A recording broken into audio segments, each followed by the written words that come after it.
Γυρνάει πολύ σοφά, γλυκά και μου λέει το εξής.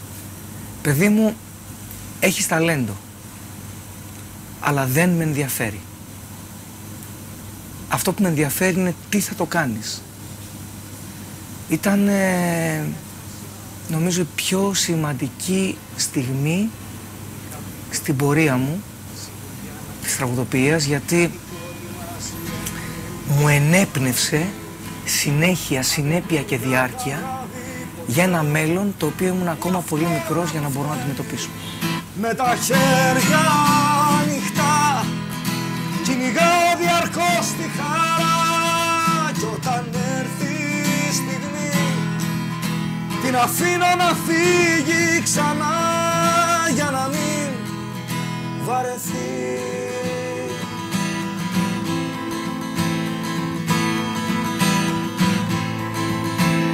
Πόσες φορές δεν πρόδωσα κι εγώ,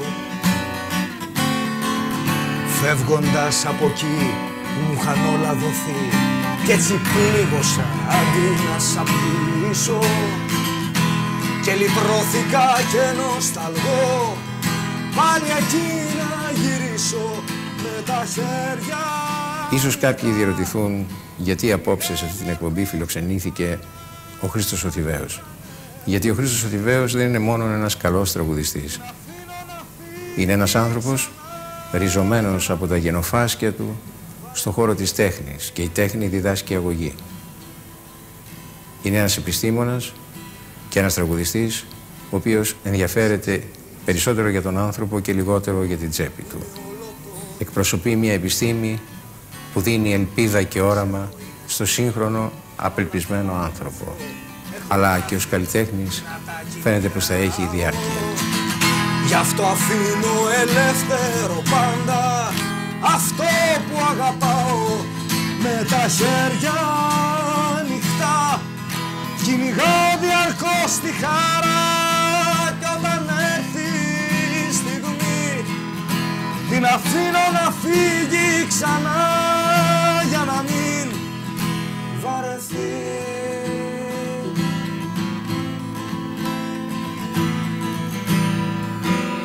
Βρισκόμαστε εδώ στα Εξάρχεια, στο μαγαζί του Βαγγέλη, της Σάντας, του Αναστάση. Είναι ο παράδεισος της κιθάρας.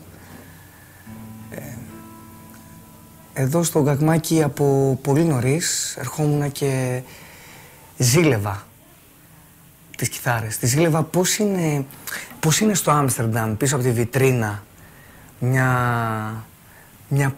μια πολύ όμορφη γυναίκα, έτσι, που περιμένει να της δώσει λεφτά για να χαρείς μαζί της την ευτυχία που έχεις ονειρευτεί. Κάπως έτσι λειτουργούσαν οι κιθάρες κάποτε για μένα. Τώρα έχω τη δυνατότητα να τις δοκιμάσω, να τις χαρώ, αλλά αυτό που θέλω να πω είναι ότι δεν είναι μαγαζί τελικά εδώ. Είναι ένας χώρος που ερχόμαστε πάρα πολύ μουσική, σκεφτόμαστε, μιλάμε, αλλάζουμε τις αγωνίες μας, συζητάμε για το πού θα δουλέψουμε του χρόνου, πού δουλέψαμε πέρσι. Αυτό είναι πάρα πολύ σημαντικό. Πιστεύω ότι αν αυτός ο χώρος βρισκόταν στο Βερολίνο, στο Παρίσι ή στη Νέα Υόρκη, θα έπρεπε να ζητάει πνευματικά δικαιώματα από τα όνειρα των καλλιτεχνών και των κιθαριστών. Κι αν δεν προσμένεις να με δεις, κι αν δεν προσμένεις να με δεις, κι εγώ πως θα ξαναρθείς. Εσύ του πρώτου ονείρου μου γλυκύτατη πνοή.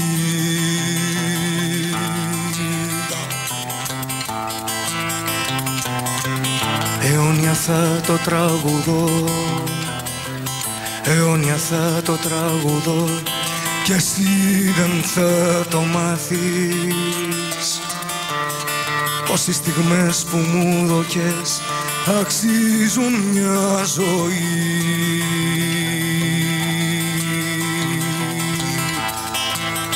Πόσο πολύ σ' αγάπησα,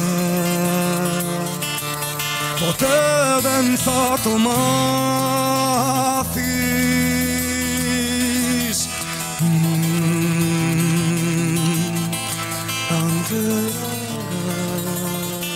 Το πανεπιστήμιο μου έμαθε ένα πολύ σημαντικό πράγμα. Ότι τα βιβλία και η γνώση ποτέ δεν απαντάνε. Αλλά το μεγαλύτερο, η μεγαλύτερη κληρονομιά, η μεγαλύτερη γνώση που σου αφήνουν και που σου χαρίζουν είναι να σου θέτουν ερωτήματα. Και επιπλέον το πώς μπορείς εσύ να μάθεις να θέτεις ερωτήματα. Γιατί το προνόμιο των ελεύθερων ανθρώπων είναι να μπορούν να οραματίζονται απαντήσεις. Αυτή είναι και η μεγάλη διαφορά ανάμεσα στον άντρα και στη γυναίκα. Ο άντρας, δυστυχώς, δεν έχει τη δυνατότητα να δει, να πραγματοποιείται ένα κομμάτι του εαυτού του. Πέρα από το να μπορεί να γίνει πατέρας. Έχει τη δύναμη το κορμί της γυναίκας να δει ένα κομμάτι από το σώμα της να γίνεται πραγματικότητα. Η διαφορά σε αυτό είναι η εξής, ότι κανείς δεν μπορεί να σου σκοτώσει μια ιδέα. Όλοι όμως μπορούν να σκοτώσουν το παιδί σου. Και αυτό είναι κάτι το οποίο μας βάζει σε μια διαρκή διαδικασία αναζήτησης και τους δύο, από διαφορετικό τρόπο, από διαφορετική μεριά. Η ιδέα μπορεί να γίνει ψήφος σε ένα φάκελο. Ποτέ όμως δεν μπορείς να δεις την ιδέα σου με αίματα σε ένα πεζοδρόμιο. Έχω δύο πολύ μεγάλα κεφάλαια στη ζωή μου. Το ένα είναι το παιδί μου, το άλλο είναι η γυναίκα μου. Χαίρομαι για τη γυναίκα μου που μου υποβάλλει το ότι ανήκω σε έναν άνθρωπο που δεν μου φτάνει μια ζωή για να μπορώ να τη γνωρίσω. Χαίρομαι που μπορώ να συμβουλεύω με το παιδί μου.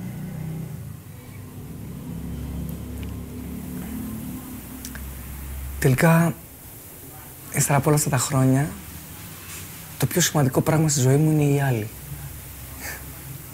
Είτε είναι ο γιος μου, είτε είναι η γυναίκα μου, είτε είναι οι φίλοι μου. Οι άνθρωποι οι οποίοι έτσι σαν τα φτερά του έρωτα ή ο ουρανός πάνω από το Βερολίνο, όπως ήταν η ταινία του Wim Wenders, πάντα με προστάτευαν από εκεί ψηλά, και το από εκεί ψηλά δεν είναι απαραίτητα να είναι από πάνω σου. Μπορεί και να είναι δίπλα σου, να κάθεται εκεί. Σαν ένα πιστό σκυλί.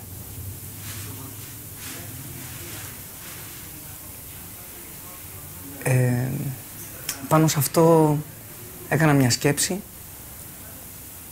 η οποία μετά έγινε τραγούδι. Και είναι εξής. Σαν λουλούδι ανάσα μου ξυπόλυτη αρχή, σε ένα αρχαίο χώρο έχει στη ρίζα μόνο νερό. Και λέω σχεδόν μεθυσμένος πως ο καθένας μας γεννιέται ποιητής, ζει σαν κλέφτης και πεθαίνει διψασμένος. Δεν θέλω ειδήσεις, όχι άλλα σκουπίδια, μόνο τη δύναμη του ανθρώπου που κάθε βράδυ σαν ευλογία από νυχτής τα πάθη τα ίδια. Σε ευχαριστώ, ζωή μου διψασμένη κι ακρίβη, που με μάθες πως μόνο εαυτός μου δεν μου αρκεί.